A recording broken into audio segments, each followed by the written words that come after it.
Eu sou Mário Persona e essas são as respostas que eu dei aos que me perguntaram sobre a Bíblia. Existe uma passagem que traz uma certa dificuldade para o leitor, e essa passagem é o último versículo do capítulo 3 de Romanos.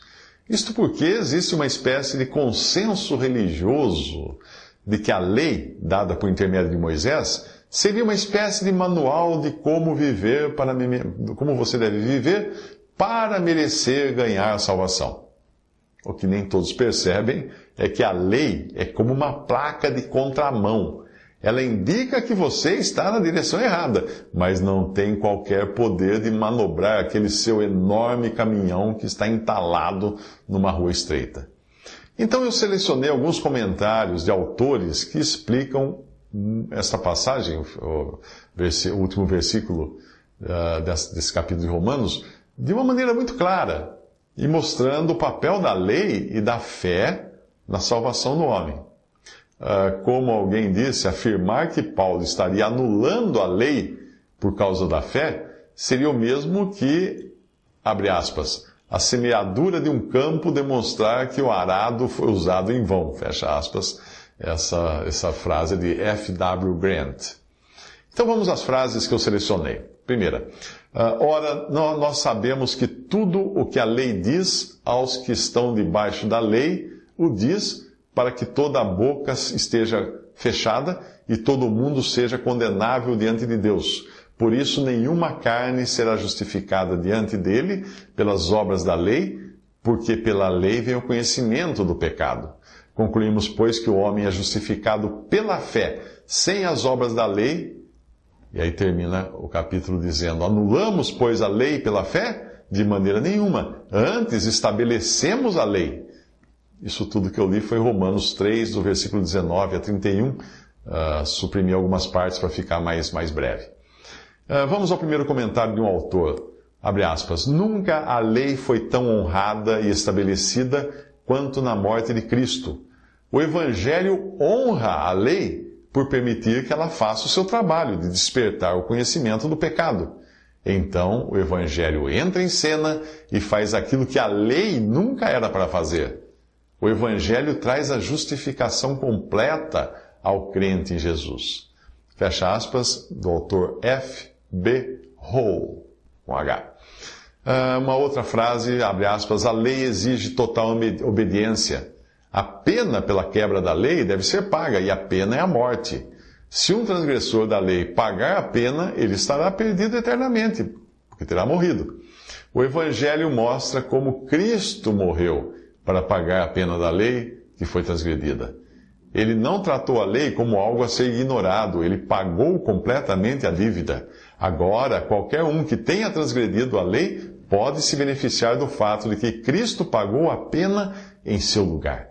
Assim, o Evangelho da salvação pela fé honra a lei ao insistir que as suas demandas sejam total e completamente atendidas. Fecha aspas, essa frase foi de William MacDonald. Um outro autor escreve assim, abre aspas, a fé estabelece a lei. Ela coloca a lei em seu devido lugar e concede a ela toda a sua força, considerando-a em sua absoluta severidade, justiça e inflexibilidade. Reconhece totalmente o seu ministério da morte, como explica 2 Coríntios 3,7, o seu ministério da condenação, como fala em 2 Coríntios 3,9, que ela condena e não poderá justificar o pecador. Portanto, a fé não pode imputar à lei o ministério da vida, 2 Coríntios 3,6, o ministério da justiça, 2 Coríntios 3,9, pois esses ministérios não são pela lei de Deus, mas pela graça de Deus. 2 Coríntios 3:1 e também até o versículo 18. Essa frase, fecha aspas, aí foi de L. M. Grant. Mais uma frase de um outro autor, abre aspas. Seria isso a anulação da lei como princípio? Muito pelo contrário. A lei nunca teve o papel que tem o Evangelho, que é proposto para a fé. Quer alguém olhe para o pecador que está completamente condenado sob a lei, quer olhe para Cristo, feito maldição na cruz. Por outro lado, aqueles que querem considerar os cristãos como estando sob a lei, para a regra desta não enfraquecer a autoridade deles, ensinando-os a esperar por salvação, ao mesmo tempo em que fracassam em atender às exigências da mesma lei, esses são os que não estão estabelecendo a lei, mas anulando-a. Fecha aspas, isso aí quem disse foi William Kelly. Mais uma passagem, mais um autor escreve assim, abre aspas, aqueles que afirmam que ainda estamos sob a lei, a tornam nula, pois ela amaldiçoa os que se encontram sob ela, já que não aguardam. Aqueles que estavam antes sob a lei precisaram ser redimidos da sua maldição pela morte de Jesus. Sendo assim, se as Escrituras nos colocam sob a lei novamente, então seria preciso que Jesus morresse outra vez para nos redimir da maldição da lei. Veja Gálatas 3, 10 a 13 e Gálatas 4, de 4 a 5. Anulamos, pois, a lei pela fé? De maneira nenhuma. Antes estabelecemos a lei, escreve em Romanos 3, 31. Jesus é revelado aos olhos da fé, levando a maldição da lei transgredida no lugar daqueles que se encontravam sob ela. Se isto não estabelece as reivindicações da lei de Deus, o que mais poderia fazê-lo? Mas, se fôssemos novamente colocados sob a lei, debaixo da lei, então as suas reivindicações teriam que ser novamente estabelecidas, ou ela seria tornada nula. Fecha aspas, escreve Charles Stanley.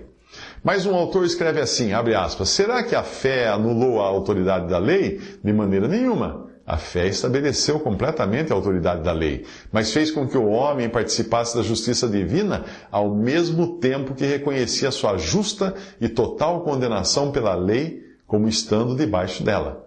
A condenação que fez com que outra justiça fosse necessária, já que, de acordo com a lei, o homem não tinha justiça alguma de si mesmo.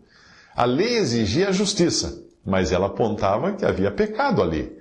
Se a justiça que ela demandava não tivesse sido necessária, ao falhar em produzir tal justiça no homem, não haveria necessidade de outra justiça. Mas a lei afirmou não haver, a lei afirmou haver tal necessidade, e também que era válida a condenação do homem debaixo da lei, ao fazer com que o crente participasse dessa outra justiça que é de Deus. Aquilo que a lei demandava, ela não podia dar. E até mesmo por ela ter demandado isso, o homem falhou em produzir tal justiça. Se a lei lhe tivesse concedido tal justiça, a obrigação teria sido anulada. Deus age em graça, quando a obrigatoriedade da lei é totalmente mantida na condenação.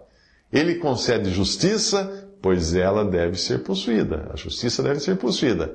Ele não anula a obrigação da lei, segundo a qual o homem está totalmente condenado, mas ao mesmo tempo em que reconhece e afirma a justiça dessa condenação, Deus glorifica a si mesmo em graça, ao garantir ao homem uma justiça que é divina, quando este homem, nele não tem qualquer justiça humana para ser apresentada a Deus em conexão com a obrigação imposta sobre o homem pela lei.